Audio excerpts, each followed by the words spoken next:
Berarti apa? Berarti ibadah itu dari syariat menuju hakikat. Berarti tugas kita di dunia itu yang pertama belajar tentang syariat, kemudian menjalani syariat, kemudian belajar tentang hakikat dan memahami hakikat, kemudian menjalankan hakikat lewat thariqah tadi.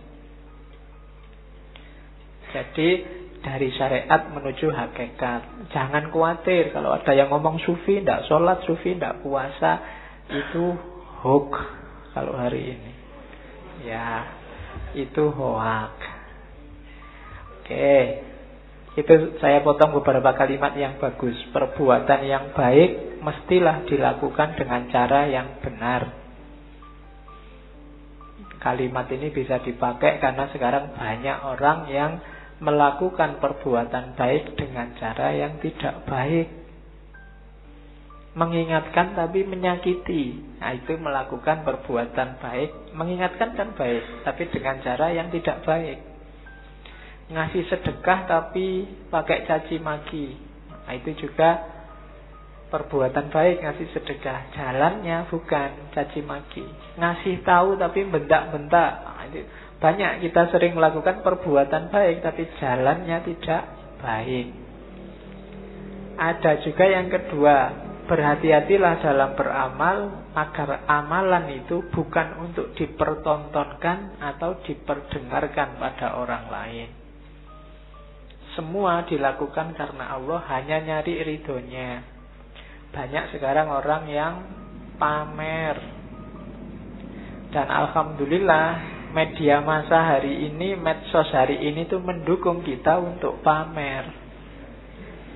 Ya kan? Ngapain dikit aja diposting, difoto. Baru traktir temen nih, difoto jazz. Terus semua ngasih jempol. Ya enggak tahu sih, mungkin mamerkan itu ya motifnya juga mungkin bukan pamer, tapi ya wujudnya pamer itu. Untuk dipertontonkan atau diperdengarkan. Diperdengarkan itu ya kadang sok-sok kita kan cerita, kok kemarin gak masuk.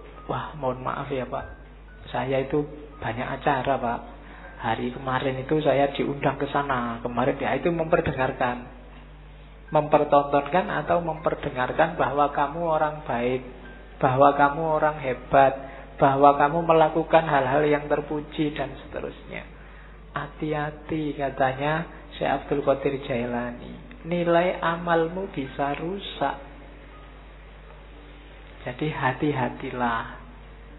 Ya memang kita wajib melakukan kebaikan, cuma jangan sampai sudah capek-capek berbuat baik tidak ada nilainya, karena ujungnya hanya pamer.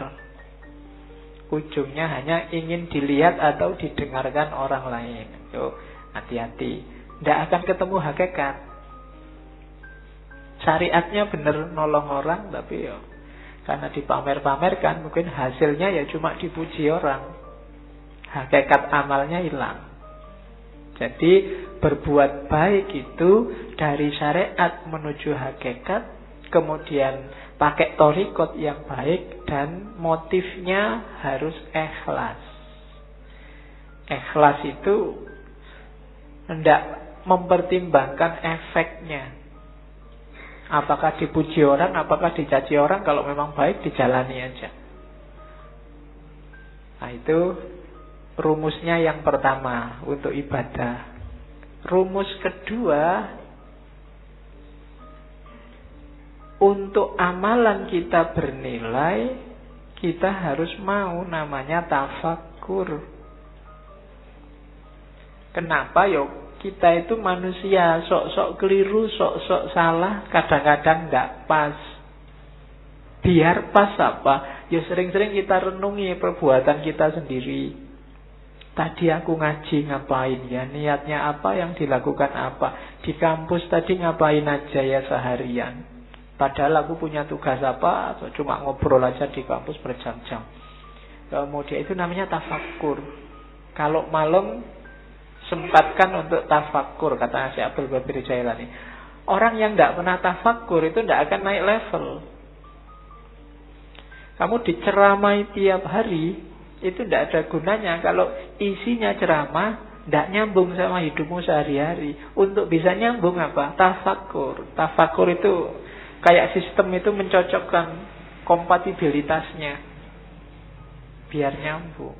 Untuk hidupmu, misalnya tadi nasihatnya Syekh Abdul Qadir Jailani, jangan amal untuk pamer. Itu kan kamu nyocokkan sama hidupmu. Kira-kira selama ini aku pernah pamer enggak ya? Pamer di mana ya? Motifnya memang pamer atau sebenarnya itu bukan pamer? Itu cuma tahadus bin nikmah. Wah, misalnya kamu kan sering begitu, menceritakan kenikmatan, atau itu cuma alibi aja, janjinya ya pamer. Atau loh, itu namanya tafakur. Kamu mikir dirimu sendiri, peduli amat orang komentar apa, tapi sebenarnya itu. Nah, itu tafakur namanya. Dan orang berilmu yang suka tafakur ini kan nilainya di banyak hadis disebut lebih tinggi daripada ibadah. Di situ kalau di Syekh Abdul Qadir Jailani ada 3 jenis tafakur. Yang pertama apa? Merenungi sesuatu dan mencari sebabnya, mencari bagian-bagiannya sampai kemudian ketemu Allah. Aku bisa begini itu karena siapa ya? Ada peristiwa itu ditelusuri asal usulnya. Ya sih, semuanya memang skenarionya Allah. Tafakur yang semacam ini kayak ibadah 1 tahun, katanya Syekh Abdul Qadir Jailani. Yang kedua, merenungi perbuatannya, terus mencari akarnya. Dayaku dari mana? Apa saja yang aku lakukan? Cocok apa enggak sama kehendaknya Allah? Dan seterusnya. Nah, merenung semacam ini nilainya lebih dari 70 tahun ibadah. Padahal umur kita berapa tahun? Paling 70 tahun pas, itu kayak seumur hidup ibadah terus. Yang ketiga, merenungi hikmah kebijaksanaan ilahi dalam segala hal, bahwa apapun yang ditetapkan oleh Allah, di situ ada ilmu, ada pelajaran, ada kebaikan. Jadi renungi segala peristiwa dan temukan hikmahnya. Ini bernilai lebih dari 1000 tahun ibadah. Cuma ya jangan dihitung besarannya ya, karena kamu itu sering pakai kalkulator. Iya, wah sudah 70 tahun ibadah toh Pak. Santai Pak, berarti aku bisa ngapain aja sekarang, karena aku sudah tafakur, kan mesti gitu. Itu sebenarnya itu simbolik, isyarat dari Syekh Abdul Qadir Jailani bahwa itu loh besarnya pahala orang tafakur. Ada yang biasa, ada yang super, ada yang istimewa kayak martabak itu. Jadi ada yang level biasa pahalanya 70, ada yang pahalanya 1 tahun, ada yang pahalanya 100 dan 1000, malahan itu 1000 tahun loh. Itu tafakur, maksudnya keutamaannya. Jangan dihitung matematikanya. Itu nanti jangan-jangan kamu korupsi, Pak, saya korupsi 1 juta. Yang 1 juta ini tak sodakohkan 100.000, kan nanti dapat pahala 70.000 lipat. 70.000 kali 100.000, hasilnya kan lumayan 70 juta. Dosanya sama pahalanya kan nanti menang pahalanya Pak, berarti impas kita Pak, kan? Itu namanya matematika. Itu yang bikin kadang-kadang para koruptor itu habis korupsi terus umroh, ya kan? Sebelum korupsi umroh, setelah korupsi umroh. Kenapa? Karena perbuatan di antara 2 umroh ini diampuni 100%. Ya itu kamu sedang main matematika sama Gusti Allah. Emangnya Gusti Allah ndeso, ndak ngerti kalau mbok abusi. Jadi itu tafakur dasarnya. Jadi ibadah, ya kamu jangan, Pak saya sudah bisa sholat kok Pak. Enggak, harus tafakur lagi. Sholatku sudah benar apa enggak? Kualitas sholatku zaman aliyah sama sekarang kira-kira semakin naik apa semakin drastis turunnya. Nah itu kan tafakur yang bisa. Ya dulu saya sholat itu lama loh, sekarang kok bisa cepet ya. Oh, itu tafakur yang bisa. Kamu mikir, ini gara-gara aku semakin pinter, apa gara-gara cepet itu waktuku mepet, sibuk terus, apa gara-gara itu tafakur. Kadang-kadang kan memang semakin pinter orang, sholatnya semakin cepet. Ilmunya banyak masalahnya. Dia ngerti sela-selanya, mana yang cuma sunnah, mana yang mubah, mana yang wajib. Karena sholat itu kalau diambil wajib-wajibnya saja, paling takbiratul ihram, Fatihah, ruku, bahkan bacaannya aja kan sunnah. Yang penting ruku, terus sujud, cepet. Jadi nggak sampai 2 menit, 4 rakaat selesai. Apalagi diambil wajib. Apalagi Fatihahmu kan sering agak di-skip gitu kan. Tambah cepet ini. Ya kayak kamu nyetel video itu, di fast forward, ada yang level 2, level 3, tambah cepet gitu. Oke. Untuk memperbaiki yang gini-gini ini kita butuh tafakur.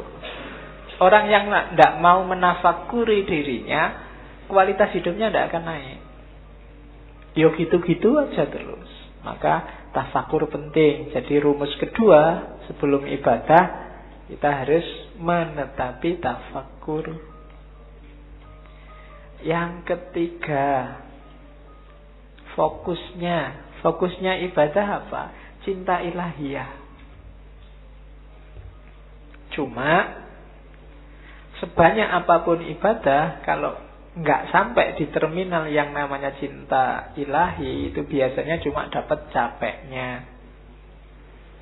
Untuk cinta ilahi apa? Rumusnya katanya, yo pelan-pelan, katanya si Abdul Qadir Jailani. Yo ndak ujuk-ujuk kamu terus jadi wali, terus dapat karomah gitu, ndak iso. Jadi pelan-pelan. Yang pertama apa?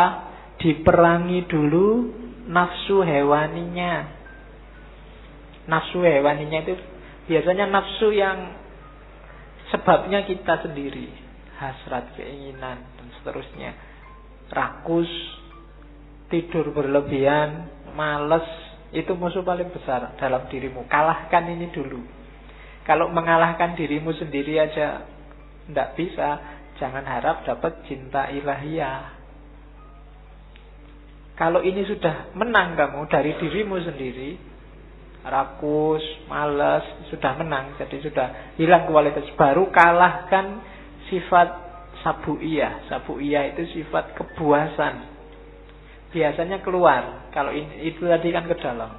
Marah, mencaci maki orang, bikin susah orang lain, ambisi menjatuhkan orang lain. Itu sifat hewan buas. Kalahkan juga yang ini. Cuma ini nggak akan bisa dikalahkan kalau sebelum diri kita sendiri kalah. Kita taklukkan, kita kuasai. Jadi rakus, tidur, males, taklukkan itu. Setelah itu taklukkan yang hubungannya sama di luar dirimu. Dan yang ketiga, bersihkan dari semua sifat jahat, angkuh, sombong, iri, dendam, tamak. Buang itu semua. Baru setelah itu kita bisa bersih. Bahasanya kita bisa sadar. Sebelum itu semua kalah, kita tidak akan sadar bahwa kita itu keliru, kita itu salah, kita itu juga berdosa. Cuma sadar saja masih belum cukup. Kita harus naik kelas, kan begitu. Kalau dalam sufi ada taholli, bersihkan dirimu, terus tahalli, isilah dengan yang bagus-bagus, akan mengalami yang ketiga tajalli, menemukan hakikat tadi. Jadi bersihkan semua karakter jelek, isi dengan yang bagus-bagus, kita akan dapat cinta ilahi. Kalau dibersihkan saja, nggak diisi yang bagus-bagus, ya levelnya masih belum. Jadi masih hanya bersih dari dosa. Oke. Jadi setelah itu, setelah bersih, baru naik tangga menuju hakikat tadi. Dari situ akan dapat namanya cinta ilahiyah. Cinta ilahiyah itu kita jatuh cinta pada Allah dan Allah juga jatuh cinta pada kita. saling mencintai. Hari ini masih belum. Hanya Allah saja yang jatuh cinta pada kita. Kita belum mencintai Allah. Berpuluh-puluh tahun kita jual mahal sama Allah. Padahal apa-apa yang ngasih Allah. Itu kan kayak kamu pacaran, sudah ditraktir tiap hari, diantar jemput tiap hari, masih aja jual mahal.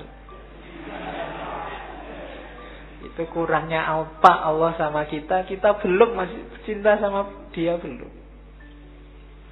Padahal kita tiap hari minta, berdoa itu kan minta sama Allah. Tapi disuruh membersihkan diri nggak mau. Alamatnya kita memang belum jatuh cinta sama Allah. Jadi kasihan Allah, bertepuk sebelah tangan cintanya. Karena kamu cueki dia. Untung Allah itu cintanya sejati sama kita. Jadi ndak mutung, ndak patah hati, terus kamu ditinggal, ndak. Kamu ditunggu sampai kamu jatuh cinta padanya. Ya, cuma kamunya jual mahal. Saya ndak tahu kapan kamu sadar bahwa terlalu mahal kamu menjualnya sama Allah. Turunkan dikit lah harganya. Oke, ya kan? Apel sehari 5 kali. Itu pun waktu apel kamu cuek. Bayangkan loh, kalau kamu punya pacar, terus pacarmu apel, tapi pacarmu cuek. Diajak ngomong, tapi pikirannya kemana, lihat kemana-mana, tidak fokus sama yang diajak ngomong, itu kan tidak enak. Dan tiap hari Allah kamu gituin. Waktu kamu sholat, pikiranmu kemana-mana, tidak merasa sedang berhadapan dengan dia. Itu kalau manusia biasa sudah nangis-nangis itu. Sudah minta putuskan saja aku. Cuma Allah tidak, karena Allah sangat sayang pada kita, Rahman dan Rahim. Maka ini